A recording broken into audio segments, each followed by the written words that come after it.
Assalamualaikum warahmatullahi wabarakatuh. Selamat pagi anak-anak. Kita bertemu kembali dalam mata pelajaran otomatisasi dan tata kelola kepegawaian. Pada kompetensi yang ke-9 ini tentang mengevaluasi penilaian kinerja pegawai. Kita sudah memasuki pertemuan yang keempat ya. Materi pada pagi hari ini adalah model-model penilaian kinerja. Anak-anak, silakan kalian perhatikan materi selanjutnya. Ada berbagai macam model-model dalam penilaian kinerja pegawai, yaitu 1. Model evaluasi. Dalam model evaluasi ini akan terbagi menjadi 4 hal, yaitu A. Evaluasi atau penilaian kinerja berdasarkan sifat pegawai. Jadi, penilai hanya mengumpulkan sifat-sifat pegawai secara umum. Misalnya, kemampuan dalam membuat keputusan, loyalitas pegawai, komunikasi, kepribadian, dan lain-lain. Kemudian, penilai memilih sejumlah sifat yang diperkirakan cocok dengan pelaksanaan suatu pekerjaan. Ini maksudnya adalah seorang penilai itu akan mengetahui atau mengumpulkan sifat-sifat dari pegawai yang dinilai. Setelah menemukannya, maka penilai akan memberikan rekomendasi kepada pimpinannya untuk memberikan pekerjaan yang sesuai atau cocok dengan sifat dari pegawai yang dinilai tersebut, gitu ya. Kemudian yang B adalah pendekatan evaluasi atau penilaian berdasarkan perilaku. Nah, dalam hal ini adalah penilai itu melakukan penilaian terhadap pegawai dengan melihat jasa perilaku pegawai yang menentukan keberhasilan dalam melayani pelanggan. Jadi di sini penilai itu melihat ya bagaimana perilaku seorang pegawai dalam melayani pelanggannya. C. Evaluasi atau penilaian berdasarkan hasil kerja pegawai. Sekarang yang dinilai oleh penilai itu adalah hasil dari pekerjaan pegawai tersebut ya. Ini bisa berupa berapa banyak produk yang dihasilkan, kemudian mutunya baik atau tidak gitu. Yang D. Evaluasi atau penilaian kinerja berdasarkan campuran sifat pribadi. Untuk yang D ini merupakan campuran dari sifat dan perilaku ya. Diharapkan dengan sistem campuran tersebut, sistem evaluasi kinerja menjadi lebih baik dan lebih lengkap. Anak-anak, ini adalah contoh dari model evaluasi ya. Untuk yang A ini evaluasi kinerja pendekatan sifat ya. Ini ada sifat-sifat dari pegawai. Kemudian jika sesuai maka bisa dicontreng di kotak-kotak yang sudah disediakan di sini. Misalnya loyalitas kepada perusahaan apakah sangat rendah, rata-rata, tinggi, sangat tinggi. Kemudian yang kedua, kemampuan komunikasinya bagaimana, kepribadiannya bagaimana, kerjasamanya bagaimana. Kemudian di checklist salah satu yang sesuai dari sifat-sifat nilai tersebut. B. Evaluasi kinerja pendekatan perilaku. Dengan memakai skala bawah ini, maka nilai frekuensi pegawai menunjukkan perilaku sebagai berikut. 1. Apakah tidak pernah, 2. jarang, 3. kadang-kadang, 4. sering, 5. selalu. Ini berhubungan dengan kalimat yang ada di bawah ini ya. 1. Memberi salam kepada pelanggan dengan cara yang sopan dan bersahabat. Nah, ini apakah tidak pernah atau jarang atau kadang-kadang atau sering atau selalu gitu ya. Kemudian yang kedua, menjelaskan aspek teknis dari produk kepada pelanggan. Nanti dipilih salah satu di antara 1 sampai 5 ya. Dan seterusnya sampai yang keempat ini. C. Evaluasi kinerja pendekatan hasil. Dari catatan data produksi, Anda kemukakan jumlah produk yang dicapai oleh pegawai. Nah, ini adalah untuk mengetahui keberhasilan suatu kinerja pegawai dilihat dari produknya. 1. Jumlah unit produk yang diproduksi pegawai tahun ini ada berapa, ditulis di situ ya. 2. Jumlah unit produk yang diproduksi ditolak oleh kontrol kualitas. Kemudian 3. Jumlah hasil pegawai tidak masuk kerja tanpa keterangan sakit dari dokter. Nanti dituliskan di situ. Kemudian 4, jumlah kecelakaan kerja yang terjadi dan seterusnya. 2, model esai. Dalam model esai, penilai harus menyusun esai berupa pernyataan yang melukiskan kinerja pegawai, keunggulan dan kelemahan kinerja pegawai secara terperinci. Ini adalah contoh dari model esai dari suatu perusahaan, yaitu PT Gardan Steel. Kita lihat di sini ya. Untuk data yang atas ini adalah data pegawai yang dinilai dan penilai ya. Ini contohnya nama pegawai Insinyur Ahmad Dean Al-Abiyu, unit kerjanya divisi eksplorasi, jabatannya kasih eksplorasi, pangkatnya manajer 4A, masa kerja 9 tahun. Nah, ini data penilainya Insinyur Adinda Nur Aisyah, jabatannya kepala divisi eksplorasi, tanggal penilaiannya 1 Desember 2019.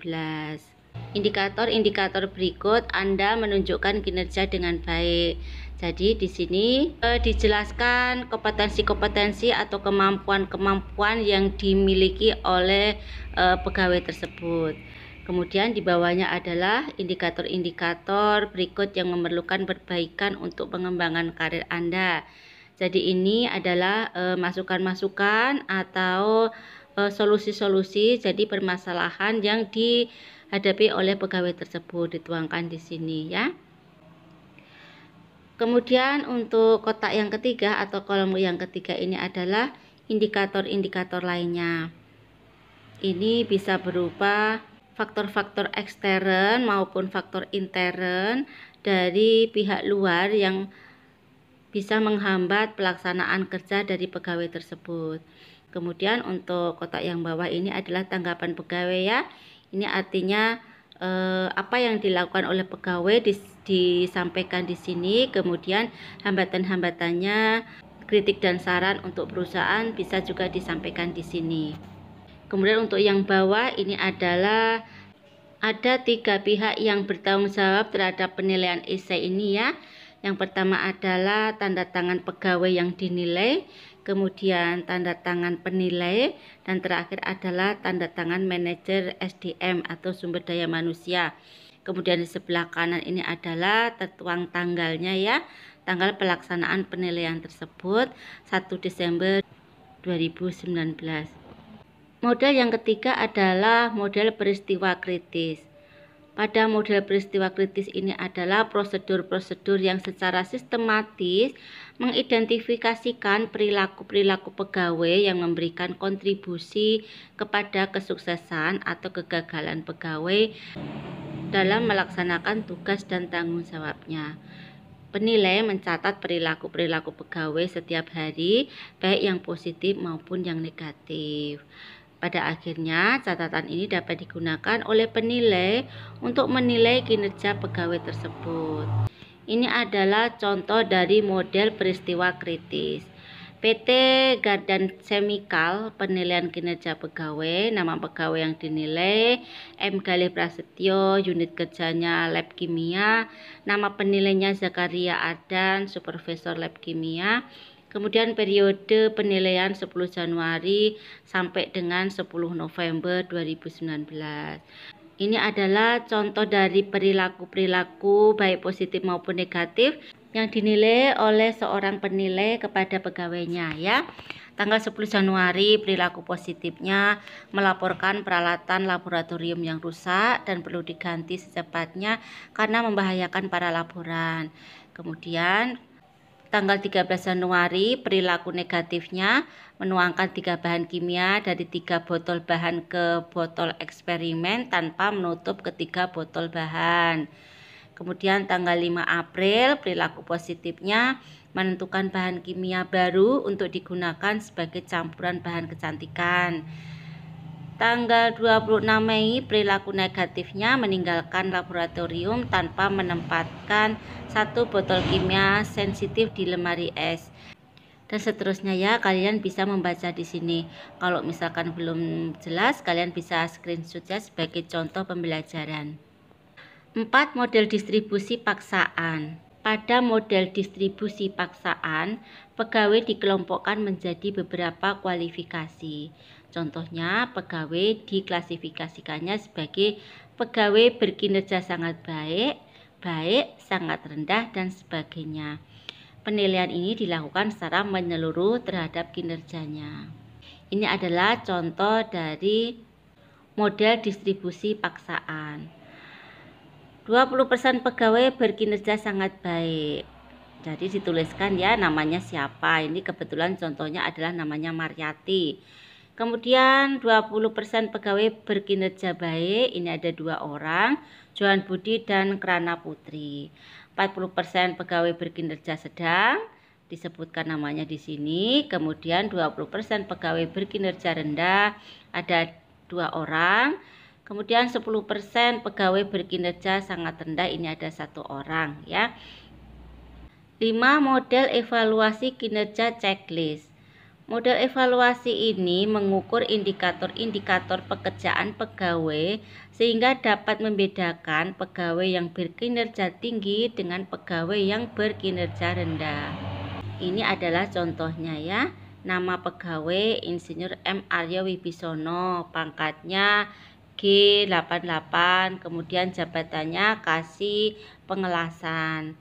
Penilainya Insinyur Armandani, jabatan Kepala Perawatan Kapal, masa penilaian 2012 sampai 2013. Ini nilai bobotnya ya, kemudian indikator kerjanya ditulis di sini, kemudian di checklist ya. Indikator kerja, menyelesaikan tugas tepat waktu, ini nilainya 85. Bekerja melebihi jam kerja untuk menyelesaikan target tanpa uang lembur, bobot nilainya 7,5. Kemudian membantu pegawai lainnya tanpa diminta, bobotnya 7,0. Menyusun laporan proyek tepat waktu, bobotnya 6,5, dan seterusnya ya sampai 100. Ini total bobotnya. Kemudian untuk bagian bawah ini catatan pegawai ya, ini disampaikan di sini. Kemudian Jakarta dituliskan tanggal berapa dilakukan penilaian ya di sini. Kemudian tanda tangan penilai sini ya, dan di sini adalah tanda tangan pegawainya. B. Pejabat penilai. Pejabat penilai pada pelaksanaan penilaian kinerja biasanya dilakukan oleh atasan langsung pegawai yang dinilai. Jika pegawai merasa tidak puas terhadap hasil penilaian kinerja yang dilakukan oleh atasannya, maka pegawai tersebut dapat mengajukan banding kepada atasan pejabat penilai.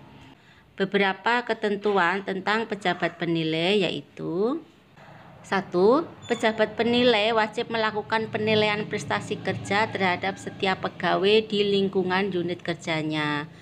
2. Pejabat penilai yang tidak melakukan penilaian prestasi kerja terhadap pegawainya dijatuhi hukuman disiplin sesuai dengan peraturan perundang-undangan yang mengatur kedisiplinan pegawai.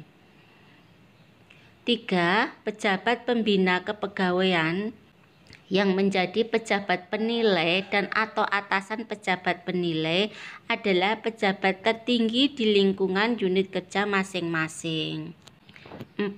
Pejabat penilai yang akan mengakhiri masa jabatan atau pindah unit kerja wajib terlebih dahulu membuat catatan penilaian perilaku kerja bawahannya paling lambat 1 bulan sebelum pejabat penilai yang bersangkutan mengakhiri masa jabatannya atau pindah unit. Jadi sebelum pindah, penilai ini harus membuat catatan ya. Kemudian catatan-catatan tentang pegawai yang dinilai itu diberikan kepada penilai berikutnya. Catatan penilaian itu kemudian diserahkan kepada pejabat penggantinya atau atasan langsung sebagai bahan pertimbangan penilaian. Anak-anak, demikian tadi materi yang Ibu sampaikan tentang model-model penilaian kinerja. Nah, anak-anak silakan kalian putar-putar kembali materi tersebut ya. Jika ada yang belum jelas bisa ditanyakan kepada Ibu melalui grup WhatsApp pelajaran. Baik anak-anak, Ibu akhiri materi pada pagi hari ini. Assalamualaikum warahmatullahi wabarakatuh. Selamat pagi.